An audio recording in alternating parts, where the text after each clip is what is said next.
Good morning guys!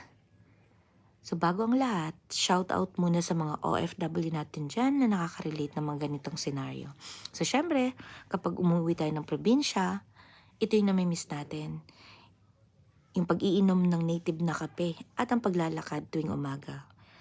For sure, bago ka makarating sa dulo nito ay pawisan ka na.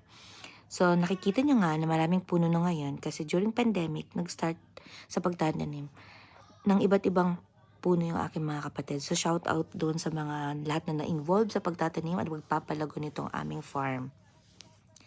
So tingnan nyo nga naman ngayon. Malaki na yung mga puno. Actually, this is integrated farm. So syempre, pag may kape sa umaga, meron din sa hapon. At ito talaga yung favorite part ko, yung pag-akit dito sa rooftop at masalayan yung sunset. Napakaganda lang dito talaga. So refreshing at nakaka-relax.